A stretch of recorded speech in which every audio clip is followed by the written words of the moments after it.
মুই আজকে বরিশালে কচু রান্না রান্না বুঝছেন মোরা পুরা ভাইয়েরা। আসসালামু আলাইকুম, আপনারা কেমন আছেন? এই যে দেখেন কচুটারে ভালো করে পরিষ্কার কইরা এটার একটু কুচায় নিছি কাটা চামিচ দিয়ে দুই সাইড কুচাই নিয়ে এখানে মুই রসুন পেস্ট করা আর হয়েছে যাইয়া হলুদ আর লবণ মাইকা থইছি বুঝছেন। এখানে এডু আছে আর এইখানে মুই হয়েছে যাইয়া দিছি চুলায় ভাজ দিয়ে যে হ্যাঁ যে বাড়িতে দিছি এখানে সরিয়েই এখানে এটি ভাজা হয়ে গেছে উড়ে গেলাম। মুই আপনাগুলোকে শেয়ার করতে আসি বরিশালে কচু কেমনে রান্ধে। আপনাকে যদি ভালো লাগে তাহলে আপনারা মোর দেহা দেহি রাঁধতে পারেন। এই হয়েছে পানি কচু। ও বরিশালে কচু কি লেগে কইছি এত হগলেই খায়, ওটা বরিশালের মানুষে খায় হইয়া তো না, হগলেই খায়। তা আপনারাও খান মোরাও খাই। এখন হয়েছে যে ইয়ে কথা ওইটা না কথা হয়েছে মুই কেমনে রাঁধি এই আপনাগুলোকে শেয়ার করতে হবে। হগলে কেমনে কেটা কি রাঁধতে হইয়া তো কইতে পারি না।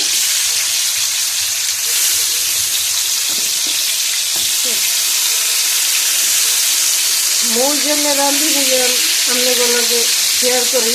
যদি মোর রান্না ভালো লাগে আপনারাও এমনি রাঁধতে খাইয়েন। যদি এখন একটু ঢাকিয়া দেই আস্তে আস্তে সিদ্ধ হইতে থাক। কচুটারে কুচাইছি কি লেগে কইতে পারেন, এটার ভিতরে একটু মশলা ভালো করে ঢুকবে এর লেগে বুঝছেন। কাঁচা চামিচ দিয়ে কুচাই লইছি। আর এখানে ওইলো যাইয়ে রসুন পেস্ট কি লেগে দিছি কারণ কচু গলা শুকায় বুঝছেন, জন্মের শুকায় মোর আট শুকাইতেছে জন্মের শুকায়। এর লেগে মুই এখানে রসুন পেস্ট দিছি বেশি করে। আর রান্নার সময়ও দিব বেশি করে রসুন পেস্ট বুঝছেন, যেন গলা আর শুকায় না। কচু তুই মোরে কি খাবি তোরে একদম মুখলাম বুঝছেন, আপনারা আমার সাথেই থাকে। আর এদিকে এই যে দেখেন ছোটো চিংড়ি কুচাইতে লইছি। এই ছোটো চিংড়ি খালি এই যে কাঁচাটারে খালি কাটতাছি কাটতে হইয়া বল লইতেছি এই দেখে রান্না।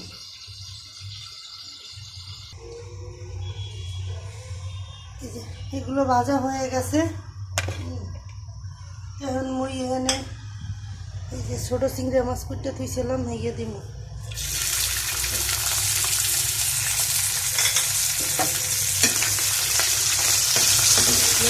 ছোটো চিংড়ি মাছ দিয়ে দিলাম।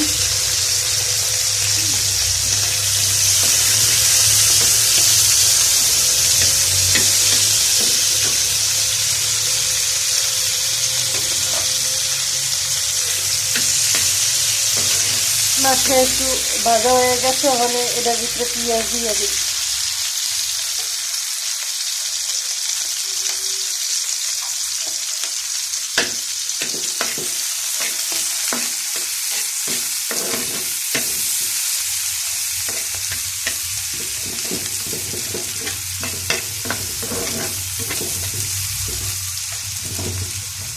পেঁয়াজটা ভাজা হোক মোটামুটি একটুখানি ভাজা হইলেই একটুখানি মশলা দিন বুঝলেন।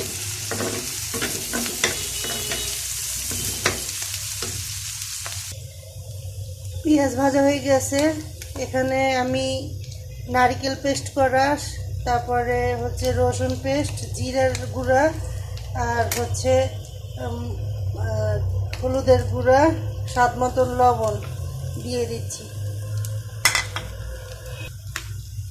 আর এই হচ্ছে মরিচের গুঁড়া। তো মরিচের গুঁড়াটা যে যতটুকু পছন্দ করেন ঝাল খান অতটুকুই দিবেন। মুই বরিশালের মানুষ, নারকেল না হইলে তো মোট চলেই না বুঝছেন। এর লেগে মুই নারকেল দেই এই যে কচুর তরকারিতে নারকেল দিয়ে খাই। আর এখানে হইলো যাইয়া একটা তেজপাতা টুকরো করে কাইটটা দিছি। একটু পানি দিয়ে দেই মশলাটা কষানোর জন্য।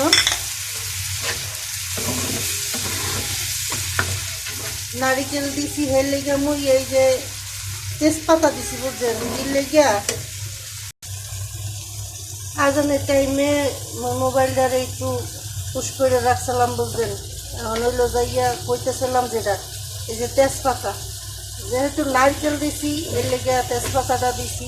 এটার ঘেরানটা খুব সুন্দর আসে, নারকেলের সাথে তেজপাতার ঘেরানটা মিক্সড অনেক সুন্দর একটা ফ্লেভার বের হয় তরকারি। যখনই নারকেল দিবেন তখন একটু তেজপাতাটা দেবেন সাথে, দেখবেন কি সুন্দর একটা ঘেরান। এই ফাঁকে আজানের ফাঁকে মশলাটা খুব সুন্দর করে ভালোভাবে কষায় নিচ্ছি। এখন ওইগুলো দিয়ে এই যে কচু দিয়ে বাজে রাখছিলাম এটারা দিয়ে দিন এখন এর লগে।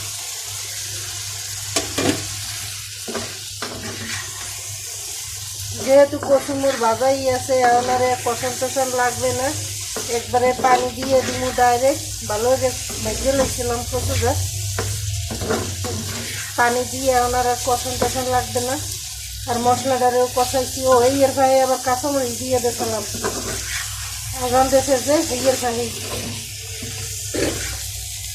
বেশি পানি দিয়ে লাগবে না, কিনলে গিয়া ওইগুলো একবারে মাথার ডগা একবারে প্রথমের দিকের কচু তো সিদ্ধ হয়ে যাবে তাড়াতাড়ি।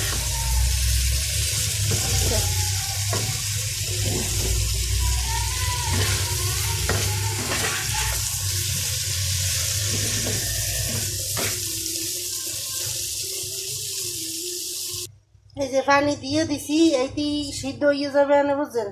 এখন আর দরকার নাই আর পানি দেওয়ার। এখন একটু ঢাকনাটা দিয়ে ঢেকে রাখবো।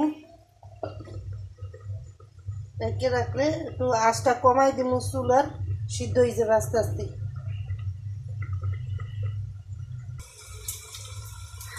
কচু রান্না করা শেষ বুঝছেন। এই যে দেখছেন কি সুন্দর কালার হয়েছে। আপনাকে যদি খাওয়াইতে পারতাম তাহলে মোর মনে শান্তি পাইতাম। আজকে এই পর্যন্তই। আপনারা সবাই ভালো থাকবেন, মোর লইগিয়া দোয়া করবেন, মোর একটু বেশি বেশি ভালোবাসা দেবেন বুঝলেন। আল্লাহ হাফেজ।